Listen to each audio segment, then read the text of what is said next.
El levantamiento militar que comienza en Marruecos se ha extendido a las provincias andaluzas con desigual fortuna.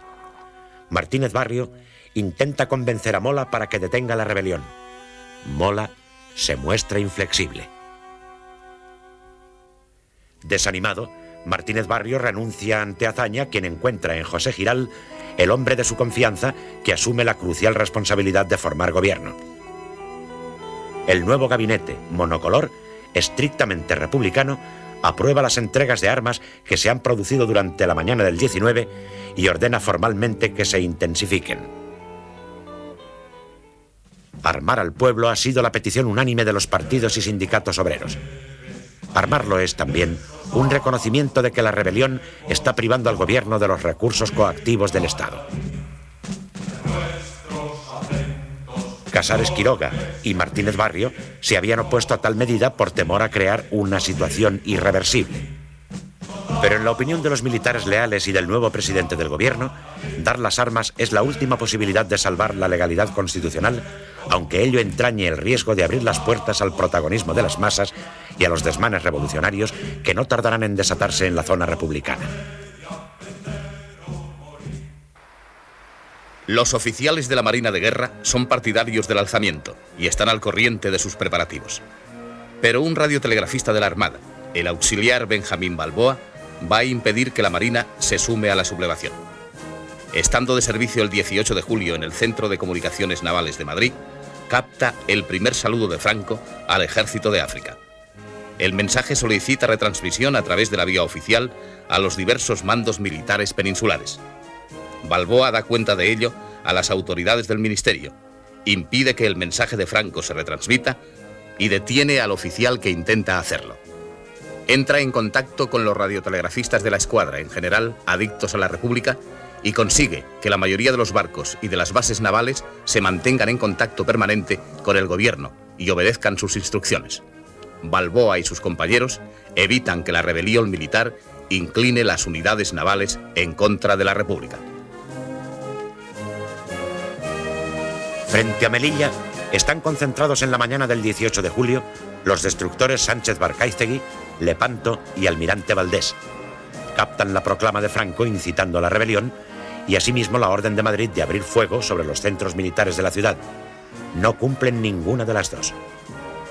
En el Sánchez Barcaiztegui y en el Almirante Valdés, la marinería se hace con el control y arresta a los mandos. El Lepanto pone rumbo a la capital malagueña en la errónea creencia de que allí ha triunfado la sublevación, pero a su llegada en la madrugada del 20, los oficiales son detenidos.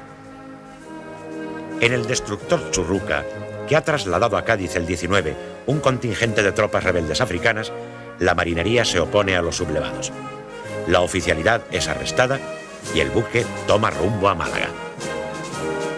Tanto los oficiales del Churruca como los del Lepanto y los del Sánchez Barcaiztegui son confinados en el mercante JJ Sister y serán juzgados el 20 de agosto, siendo fusilados en su mayor parte.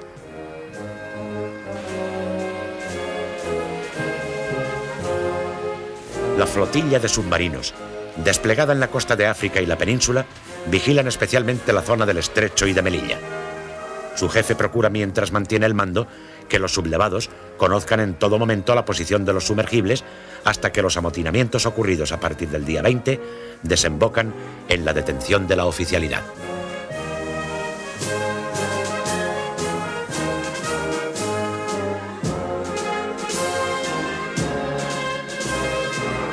En los cruceros Cervantes, buque insignia de la flota, y Libertad, que navegan desde el Ferrol al Estrecho, las dotaciones proclaman su lealtad a la República y detienen a los mandos.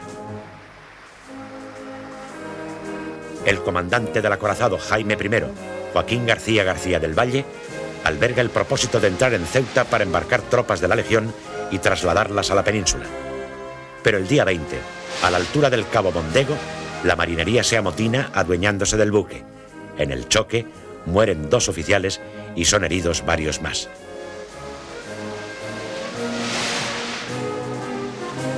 El gobierno designa al capitán de fragata Fernando Navarro Capdevilla como jefe de la flota de operaciones republicana, quien se dirige con el destructor Almirante Ferrándiz hacia Tánger. De este modo, el día 21 se halla concentrado en este puerto el grueso de la fuerza naval republicana.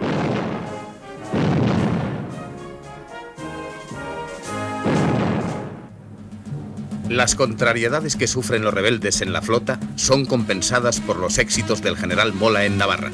El comandante de la Guardia Civil, José Rodríguez Medel, se opone a la sublevación. Sus propios guardias le asesinan, poniéndose después a las órdenes de Mola. Tal y como está previsto, a las 6 de la mañana del 19, una compañía del batallón de montaña con banda de música proclama el estado de guerra y da lectura al bando correspondiente que se fija en las esquinas. La multitud empieza a congregarse en la plaza del castillo. La rebelión se extiende con rapidez por toda Navarra. Es la única región donde, inmediata y espontáneamente, grandes masas populares, en su mayoría carlistas, se unen a quienes se levantan en armas. El recuerdo de las guerras carlistas todavía entusiasma a los requetés, que acuden por miles a luchar contra la República. En algún caso, miembros de una misma familia, que representan a 3 generaciones, se encuadran en la misma unidad. Como primera medida, Mola lanza pequeñas columnas para asegurar los territorios circundantes, a fin de solidificar una base de operaciones. En Burgos, sede de la 6ª División, su jefe, el general Batet, superior jerárquico de Mola, engañado por este y por su propio Estado Mayor hasta el último momento, es arrestado en su cuartel general.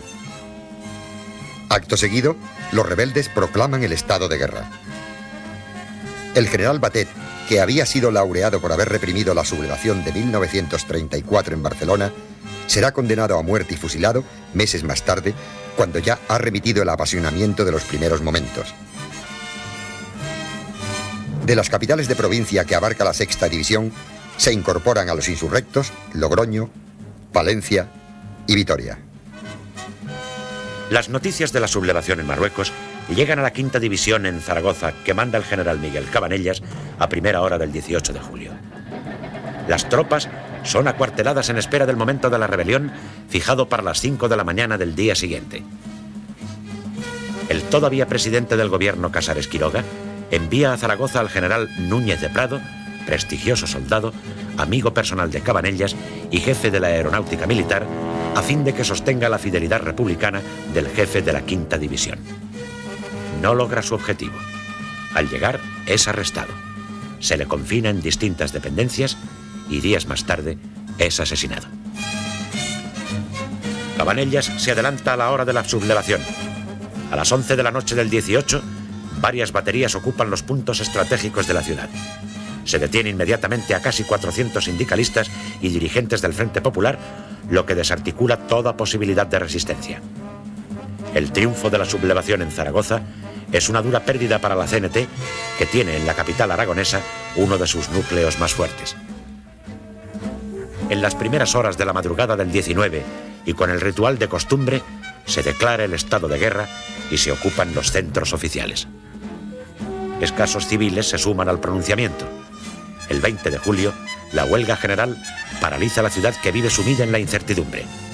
Aviones procedentes de Barcelona arrojan bombas que causan alguna víctima y ligeros daños. Una de las bombas cae sin explotar sobre la Basílica del Pilar. De este hecho, la propaganda extrae la conclusión de que la Virgen está con los rebeldes. Poco después, se la nombra capitana generala. El general Cabanellas cumple sus compromisos con el general Mola y ordena transportar armamento y municiones a Pamplona. 10.000 fusiles, algunos millones de cartuchos, que serán una ayuda preciosa para equipar a los requetés navarros. Recíprocamente, el 24 de julio, llega a Zaragoza un tren con unos 2.400 carlistas, lo que compensa la falta de alistamiento de voluntarios en esta ciudad. Inmediatamente obligan a cambiar la bandera republicana por la roja y gualda. En las otras provincias dependientes de la 5ª División Orgánica triunfan igualmente los insurrectos. En Jaca hay una mínima reacción civil prontamente sofocada. Huesca y Teruel no se oponen. La caída de gran parte de Aragón es un duro revés para la República, porque corta las comunicaciones entre Madrid y Cataluña. La rebelión se extiende con éxito hacia el oeste, como una gran mancha de aceite, configurando en los próximos días una amplia zona bajo el mando del general Mola. Para sublevar la guarnición de Valladolid, Mola ha designado al general de división Andrés Saliquet, quien, acompañado por el general de brigada Miguel Ponte, se presenta en la plaza el día 18. Ninguno de ellos tiene en tales momentos mando de tropas. El general Nicolás Molero, jefe de la división, recibe la visita de los sediciosos, quienes le sugieren una fórmula transaccional de entrega del mando. Molero pide tiempo para reflexionar. Solo cuenta con sus ayudantes, los comandantes Riobó y Liberal. En circunstancias todavía no esclarecidas, se llega a un tiroteo en el interior del despacho, en el que mueren los 2 ayudantes y resulta herido el propio Molero. Saliquet se hace cargo de la división y nombra a Ponte gobernador civil. Molero es encarcelado y años más tarde recobrará la libertad. El depuesto gobernador civil, Luis Lavín, es fusilado en agosto. El estado de guerra se declara en la madrugada del 19 de julio. Con el ejército colaboran estrechamente guardias de seguridad y asalto, la Guardia Civil y los falangistas, cuyo líder, Onésimo Redondo, acaba de salir de la prisión de Ávila. En Valladolid, la represión es muy violenta. Se producen centenares de detenciones. Se llena la cárcel nueva y es preciso habilitar la plaza de toros y las cocheras para albergar a tantos detenidos. Comienzan los paseos y los asesinatos de los elementos de izquierda. En esta sucia tarea corresponde un papel relevante a la Falange, apoyada por la autoridad militar. La intensidad de la represión es tal que la prensa publica un llamamiento pidiendo al público que no acuda a presenciar las ejecuciones. También el general Mola solicita discreción al respecto. La rebelión se impone rápidamente, aunque con menos violencia, en el resto de las plazas de la séptima división: Zamora, Salamanca, Ávila y Segovia.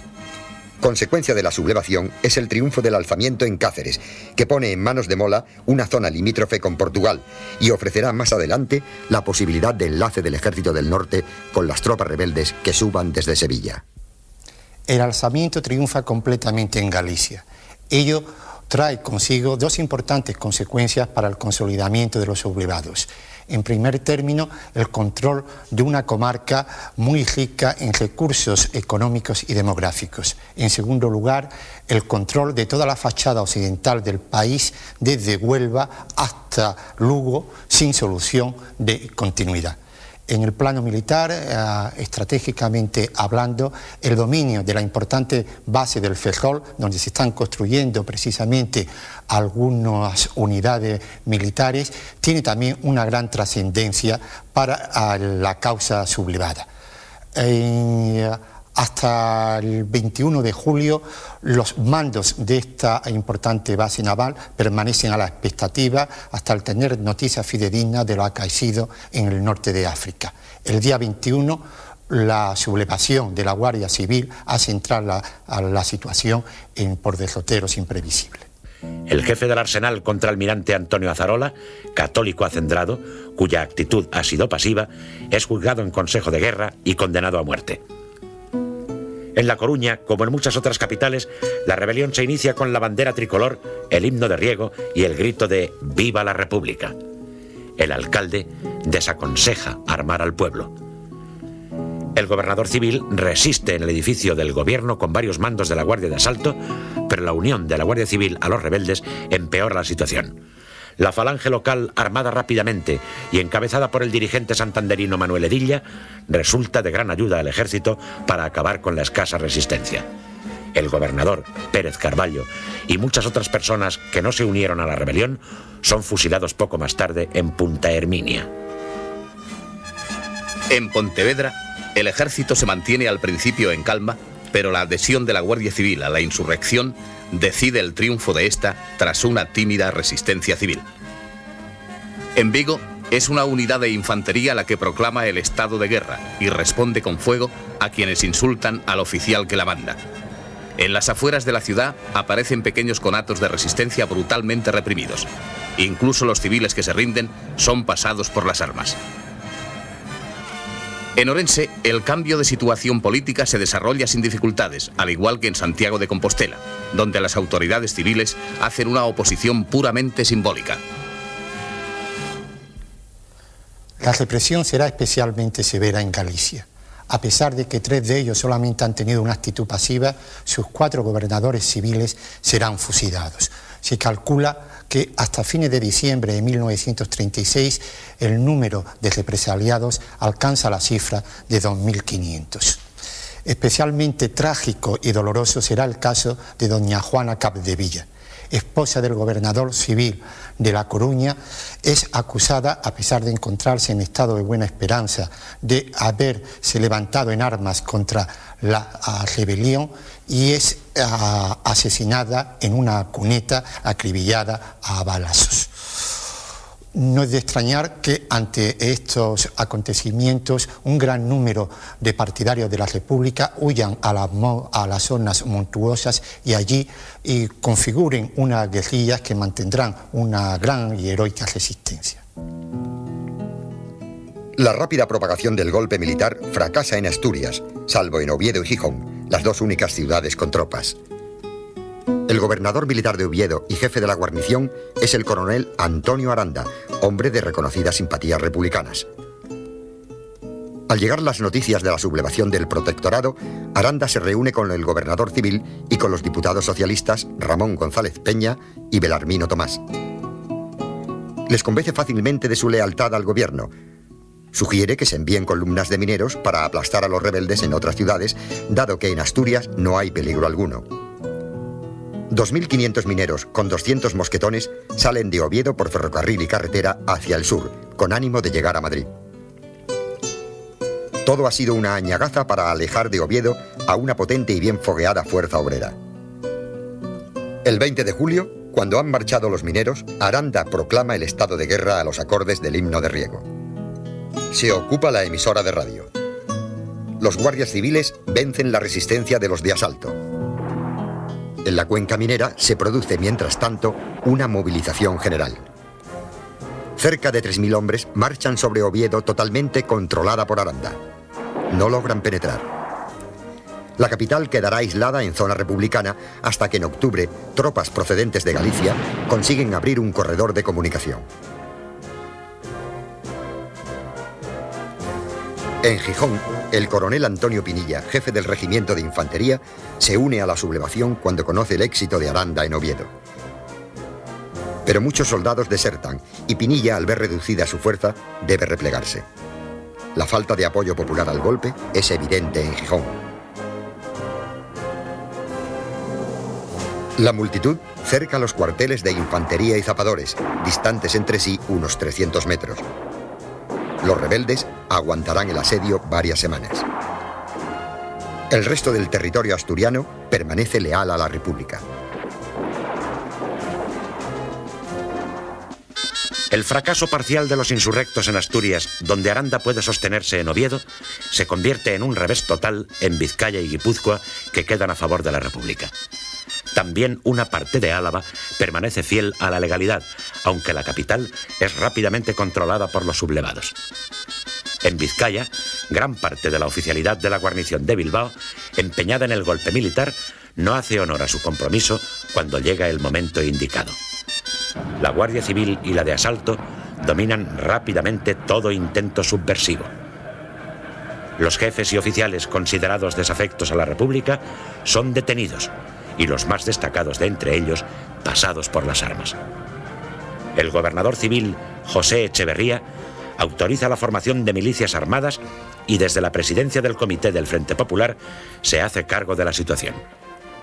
Los nacionalistas vascos, superadas las reticencias de quienes prefieren mantenerse al margen del conflicto, optan por la defensa del régimen republicano.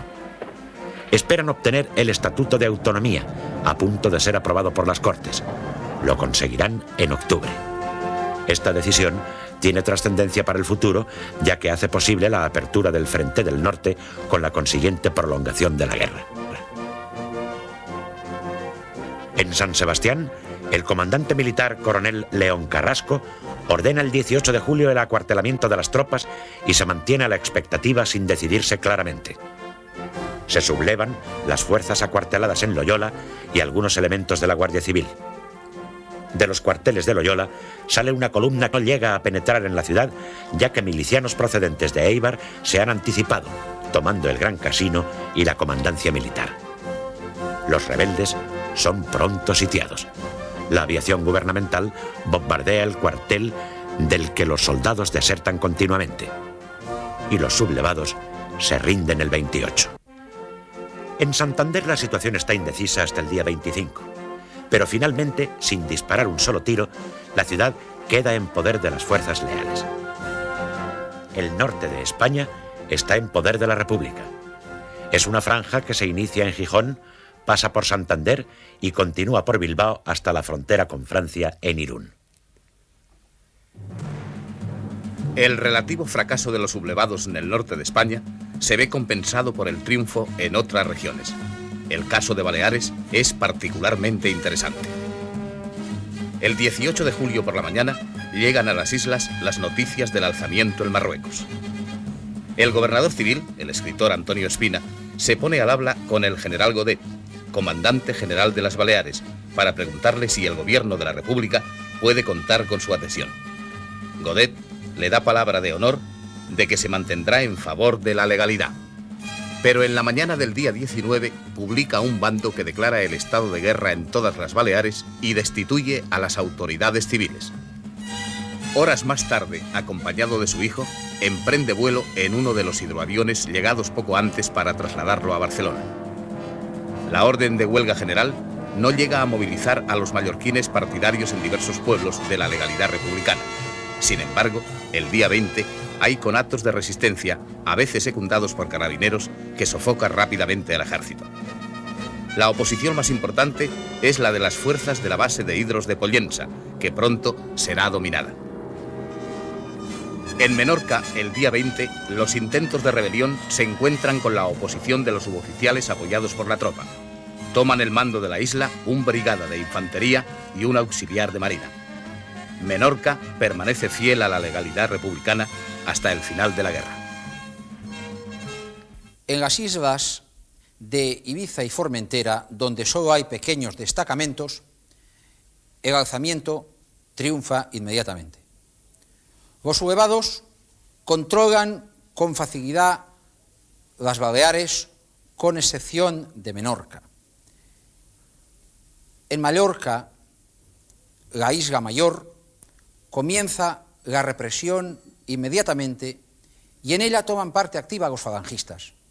Unas 1.500 personas pertenecientes a partidos y organizaciones del Frente Popular son detenidas. Enseguida se inician los asesinatos. Mallorca se ha convertido en aquellos años en un centro turístico importante. Disfruta de estabilidad política con muy escasa conflictividad social, lo que hace más incomprensible la represión. El escritor católico francés Georges Bernanos deja un impresionante testimonio de su dureza en su obra Los grandes cementerios bajo la luna. El sábado 18 de julio de 1936 es en Barcelona un sábado de verano. Lo único que preocupa a la población es el fin de semana y sus vacaciones.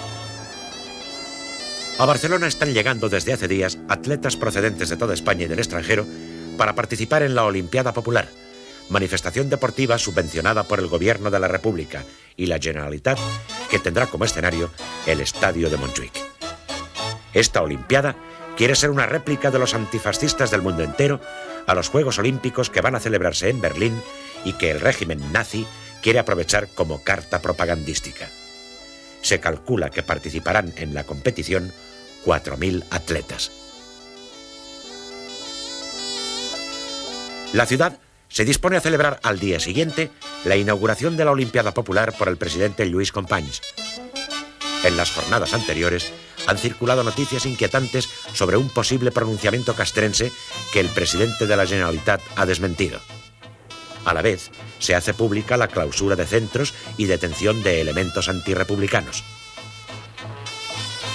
Durante la mañana del sábado 18 de julio, a pesar de la censura de prensa y radio, ha empezado a extenderse con insistencia por la ciudad el rumor de una sublevación militar en Marruecos. La noticia, sin embargo, no interrumpe la vida normal de los ciudadanos. Se cree, en general, que la sublevación, de confirmarse, no pasará de ser un intento fracasado como el del general Sanjurjo en 1932. Al atardecer de ese sábado, el célebre violonchelista Pau Casals ensaya con su orquesta el concierto inaugural de la Olimpiada Popular que debe tener lugar al día siguiente. Pero el ensayo se interrumpe al llegar la noticia de que la inauguración de la Olimpiada Popular se ha suspendido, porque la sublevación militar se ha extendido a la península. La noche del 18 al 19 es de expectación y preparativos.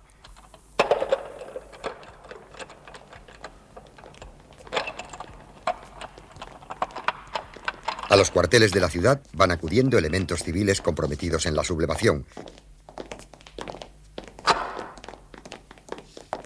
Unos 2 centenares de requetés, falangistas y miembros de Renovación Española.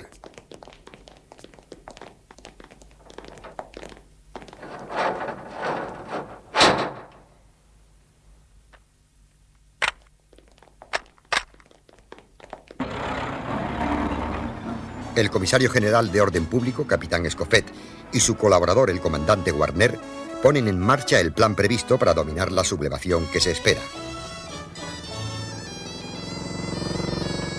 En los locales de los partidos de izquierda y en los sindicatos se vela, mientras los militares se concentran.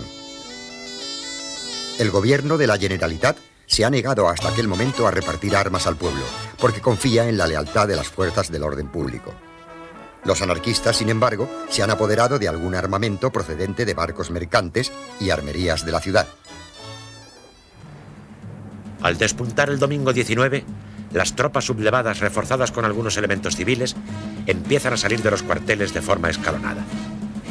De Pedralbes sale el regimiento de infantería de Badajoz en formación de columna.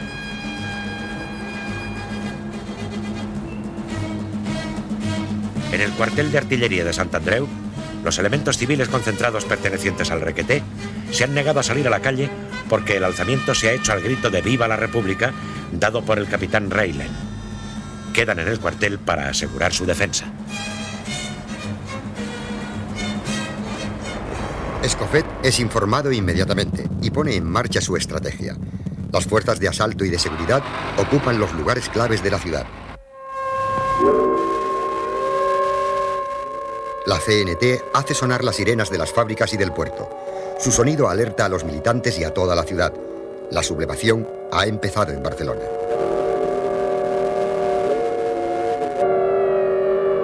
El plan de los sublevados es alcanzar desde la periferia, donde se encuentran los cuarteles, el centro de la ciudad y ocupar los puntos neurálgicos del poder: el Palacio de la Generalitat, la Consejería de Gobernación, la Comisaría General de Orden Público y la Plaza de Cataluña con la Telefónica, así como la jefatura de la división y el edificio de las dependencias militares situados frente al puerto. El plan operativo de los sublevados es el de un típico pronunciamiento del siglo XIX.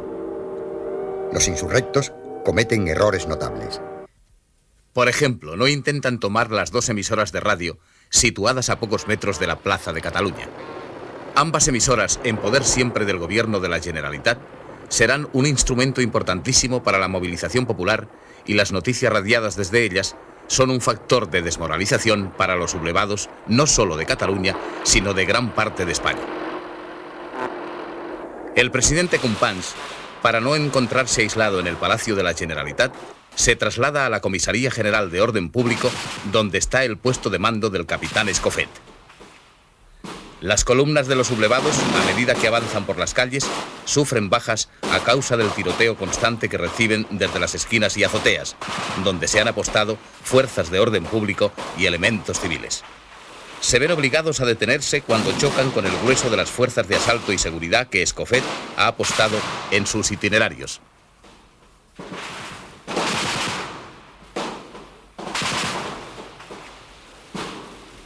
Tienen lugar enfrentamientos importantes en el cruce diagonal Paseo de Gracia. Una parte de la tropa se refugia y se atrinchera en el convento de las Carmelitas de la diagonal Lauria.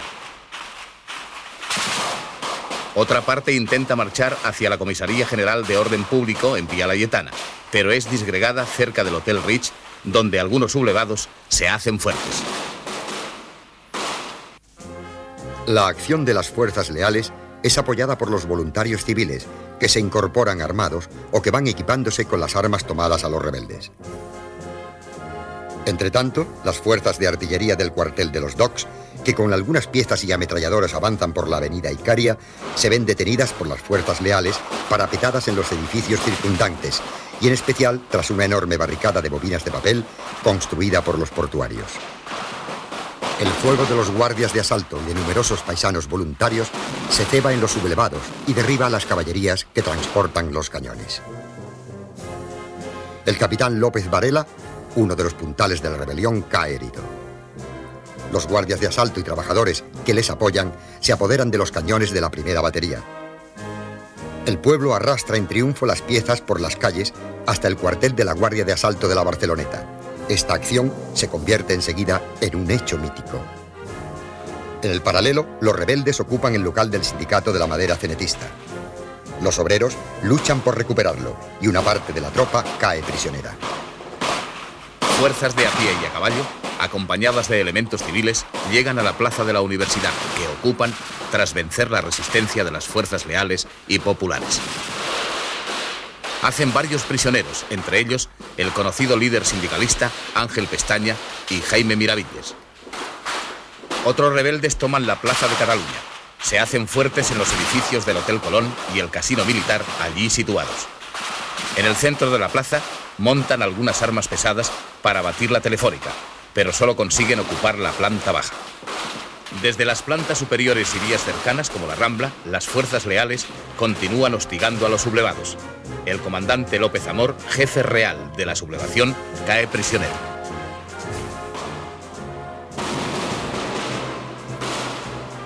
Para reconquistar la plaza de Cataluña, el capitán Escofet envía allí una columna de guardias de asalto a través de los túneles del metro.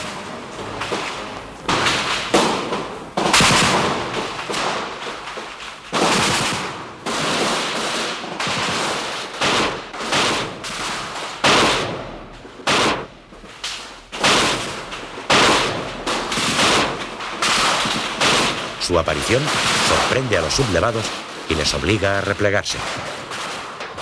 La situación general continúa manteniéndose indecisa. El capitán Escofet toma una decisión muy importante: que intervenga la Guardia Civil.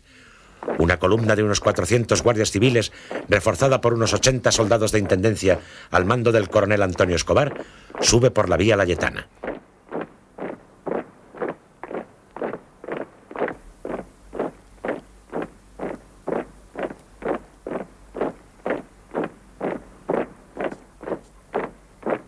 Llega frente a la Comisaría General de Orden Público. En el balcón se encuentran el presidente Companys, Josep Tarradellas y otras autoridades. Se produce un momento de tensa expectación. ¿Qué hará la Guardia Civil? El coronel Escobar ordena el alto y, volviéndose al balcón, saluda y dice: «A sus órdenes, señor presidente». Después, la columna sigue su marcha. En la plaza de la Universidad, su presencia sorprende a los sublevados. No se atreven a enfrentarse con ella. Recuperada la plaza y liberados los prisioneros, la columna se dirige a la plaza de Cataluña.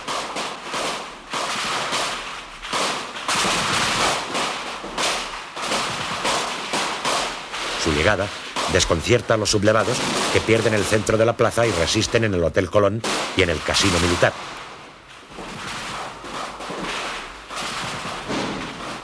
Hacia las 5 de la tarde suenan los últimos disparos en la plaza de Cataluña. Los sublevados se rinden a la Guardia Civil. Unos 200 prisioneros, entre militares y civiles, son conducidos a la Comisaría General de Orden Público.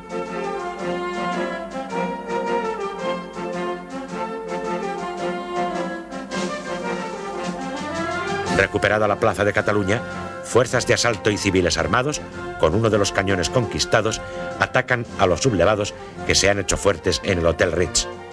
Finalmente, también se rinden.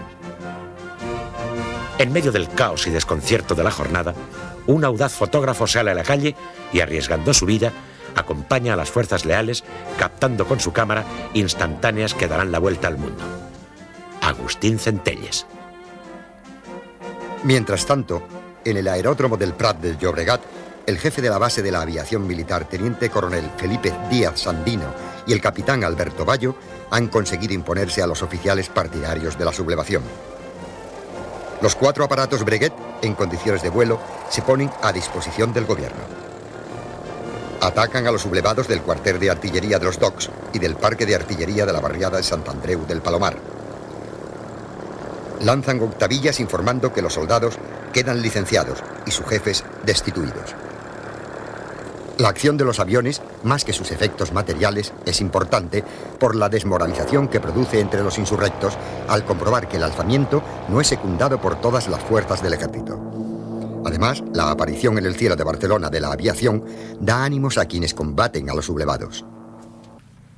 Sin embargo, la base de hidroaviones ha caído en manos de los rebeldes y a ella llega el mismo domingo al mediodía el general Godet en vuelo desde Mallorca. Viene a hacerse cargo del mando porque el general Llano de la Encomienda, máxima autoridad militar en Barcelona, no se ha plegado a los planes de la sublevación. Godet ordena detener a Llano de la Encomienda y le sustituye en el mando de la división. Al darse cuenta de que la situación es muy grave para los rebeldes, Godet intenta recuperar la iniciativa. Da órdenes de que los 4 hidroaviones que han llegado con él desde Mallorca bombardeen el aeródromo del Prat. Pero es imposible. Los pilotos, al ver que la marinería de la aeronáutica se opone a la sublevación, han emprendido vuelo de regreso. Godet pide refuerzos por radio a Palma y a Zaragoza. El general trata de atraer a la Guardia Civil y llama por teléfono al jefe de esta, general Aranguren, quien le contesta: si mañana me fusila usted, habrá fusilado a un general que ha hecho honor a su palabra y a sus juramentos militares. Pero si mañana le fusilamos nosotros, fusilaremos a un general traidor que ha faltado a su palabra y a su honor. En un último intento, Godet pretende que tropas a sus órdenes se apoderen de la Consejería de Gobernación de la Generalitat, pero es imposible. A media tarde, después de haber perdido los insurrectos las plazas de la Universidad y de Cataluña, un río de gente armada pone sitio al mando de la división. El edificio sufre el fuego de 2 cañones tomados en la avenida Icaria, de varias ametralladoras y de numerosos fusiles. Se dispara desde lo alto de los edificios circundantes y desde todos los improvisados parapetos que han surgido en los alrededores. Ante la gravedad del momento, el general Godet telefonea a Josep María España, consejero de Gobernación de la Generalitat, y anuncia que aceptará rendirse únicamente a la Guardia Civil. Así se acuerda, y los sublevados izan la bandera blanca. Son hechos prisioneros y Godet es conducido ante el presidente Companys en el Palacio de la Generalitat. Companys dice al general que cuando se juega y se pierde hay que pagar lealmente. Le recuerda que en octubre del 34, siendo presidente de la Generalitat, se entregó para evitar un derramamiento de sangre y sugiere a Godet que aconseje a los rebeldes que se rindan. Godet, dejando sentado que los demás le han abandonado, pero que él no se ha rendido, acepta y pronuncia por radio estas palabras. La suerte me ha sido adversa y yo he quedado prisionero. Por lo tanto, si queréis evitar que continúe el derramamiento de sangre, los soldados que me acompañabais quedáis libres de todo compromiso. A continuación, Companys toma el micrófono y se dirige en catalán a los oyentes diciendo: Ciudadanos, acabáis de escuchar al general Godet, que dirigía la insurrección, pidiendo que se evite el derramamiento de sangre. La insurrección ha sido dominada. Es necesario que todos continuéis a las órdenes del gobierno de la Generalitat y os atengáis a sus consignas. No quiero terminar sin hacer un fervoroso elogio de las fuerzas que con coraje y heroísmo han luchado por la legalidad republicana, ayudando a la autoridad civil. ¡Viva Cataluña! ¡Viva la República!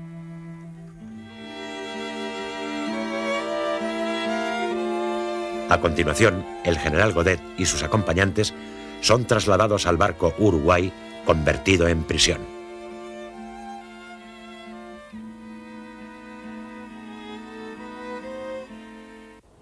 Al anochecer del 19 de julio ocurre un hecho que habrá de tener gran trascendencia.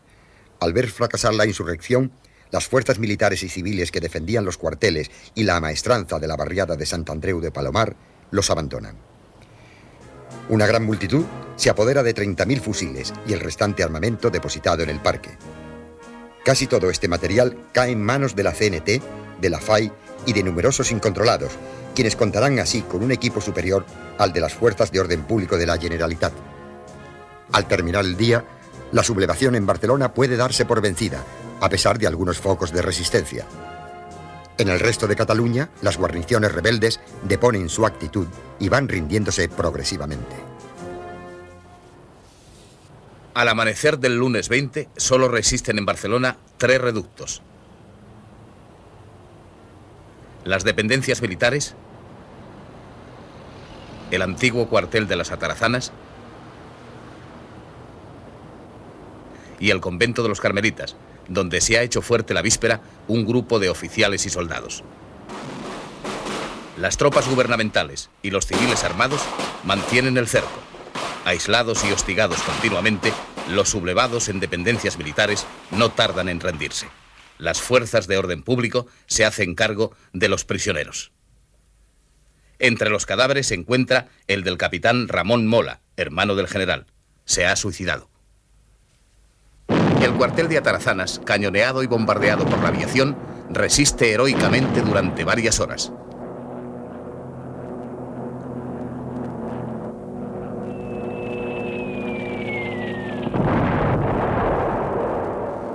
En la dureza de los ataques caen varios dirigentes, entre ellos el anarquista Francisco Ascaso.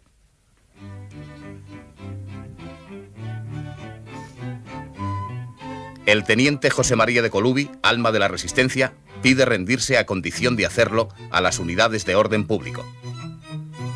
Pero al salir del edificio, grupos de anarquistas exasperados por la pérdida de su líder le dan muerte junto a otros defensores.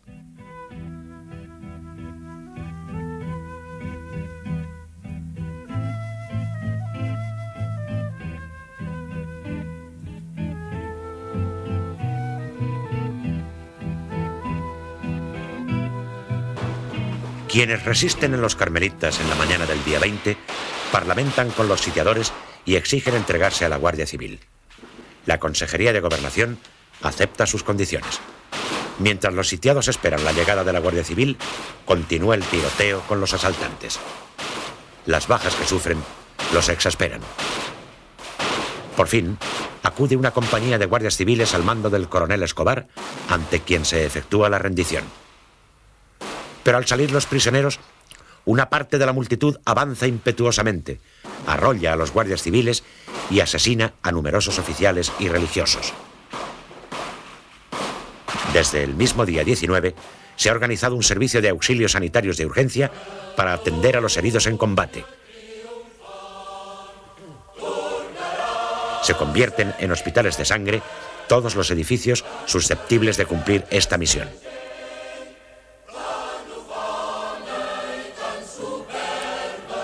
A mediodía del lunes 20, el alzamiento ha sido sofocado en Barcelona, pero inmediatamente van a vivirse las trágicas consecuencias de la sublevación.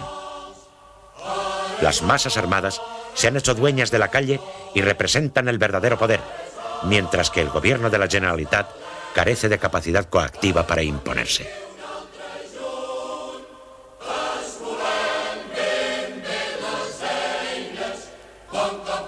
Se avecinan días de fiesta revolucionaria.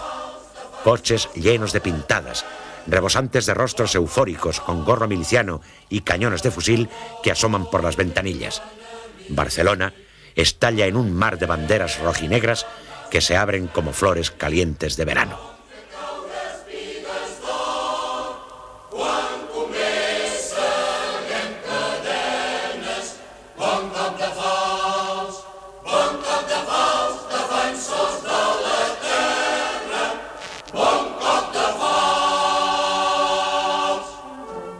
Los acontecimientos de Barcelona ejercen una gran influencia en la capital de España. Durante la mañana del domingo 19 se sabe en Madrid que en las calles barcelonesas se combate duramente. Se conoce asimismo que la sublevación va extendiéndose como mancha de aceite en Navarra, Castilla la Vieja, León, parte de Andalucía, Canarias y Baleares. En los locales obreros hay grupos organizados paramilitarmente. La determinación del gobierno Giral de entregar armas al pueblo les permite transformarse en elementos de combate. El gobierno solo dispone de 5.000 fusiles completos. En el cuartel de la montaña hay 45.000 cerrojos de fusil cuyo control escapa al gobierno. A pesar de que la mayoría de la guarnición está comprometida con la conjura, en Madrid existe un importante sector de jefes y oficiales adictos a la República.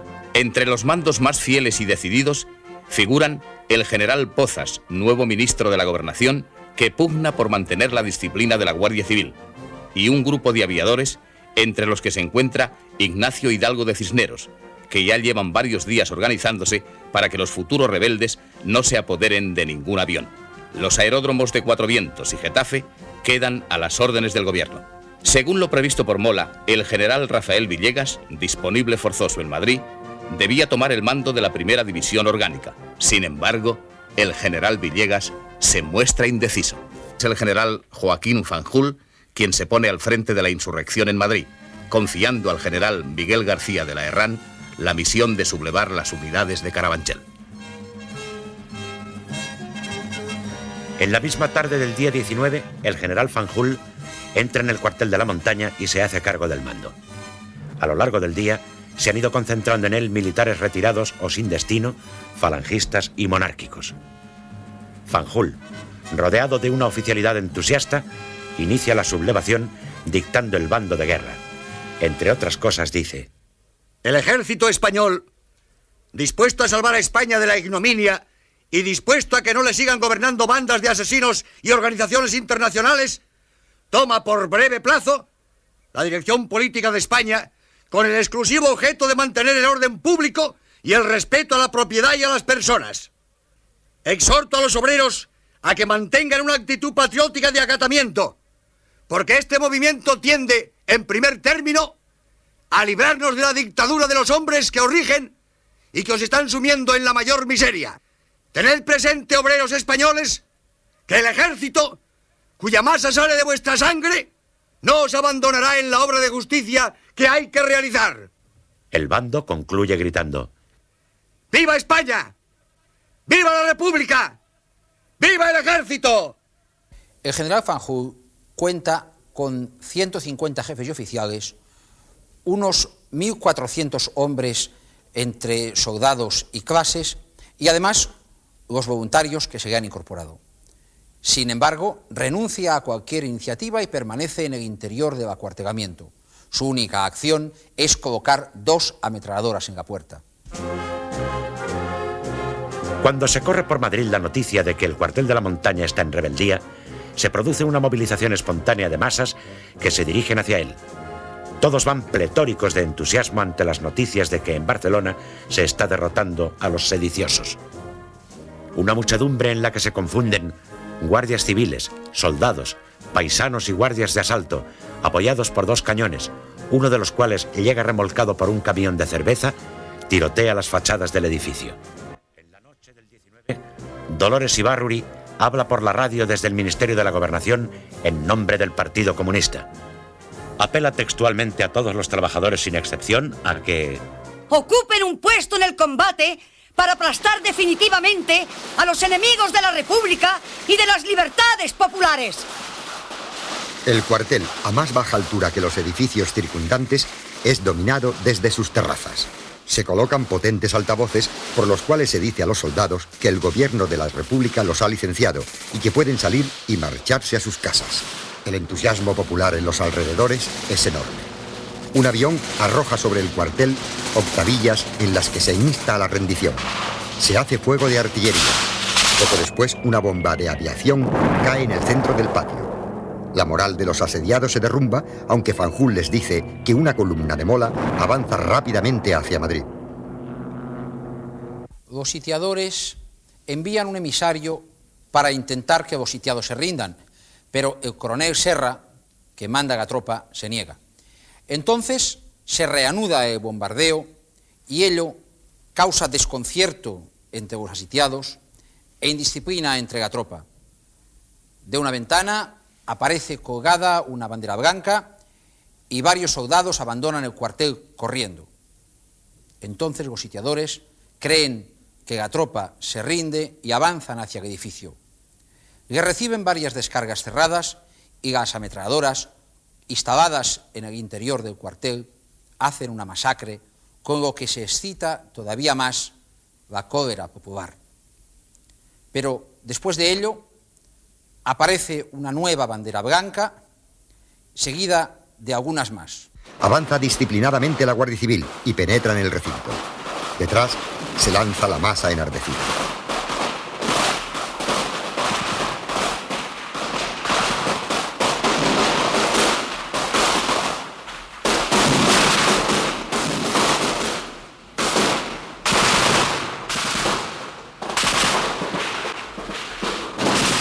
A mediodía del lunes 20 de julio, toda oposición ha cesado. De los casi 150 oficiales y jefes que han luchado en el cuartel de la Montaña, caen abatidos 98, son heridos 14 y hechos prisioneros 12, entre ellos el general Fanjul, que se salva así de la ira popular en aquel momento.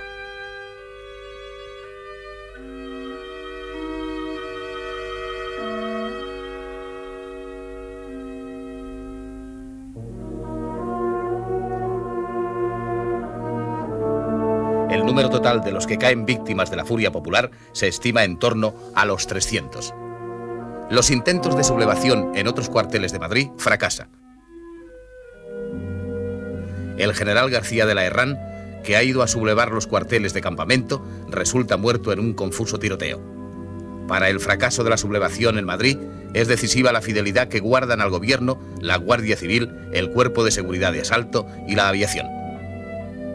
Solo un regimiento de Madrid consigue ponerse a las órdenes de Mola.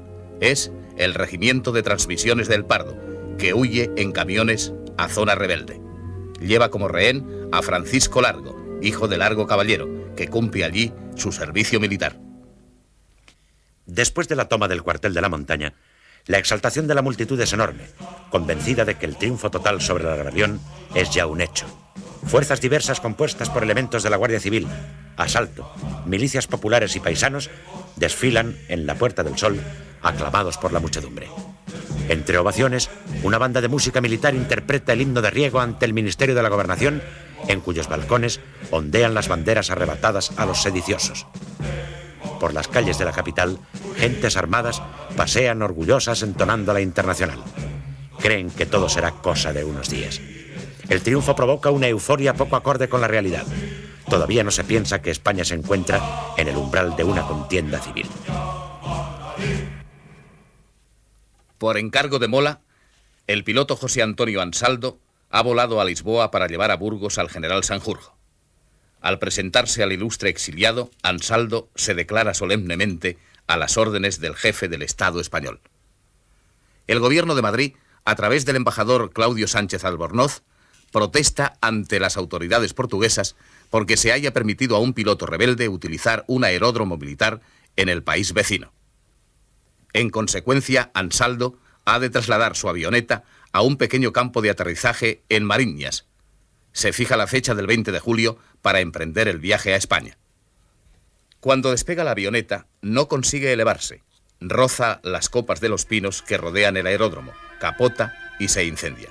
Sanjurjo perece carbonizado, mientras Ansaldo sufre tan solo algunas heridas.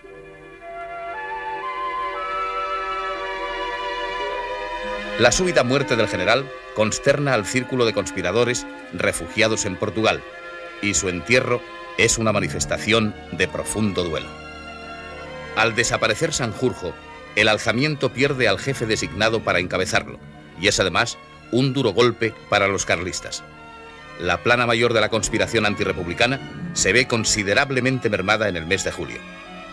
Han muerto en trágicas circunstancias Calvo Sotelo y Sanjurjo. Ha fallecido de cáncer Rodríguez del Barrio, presidente de la Junta de Generales.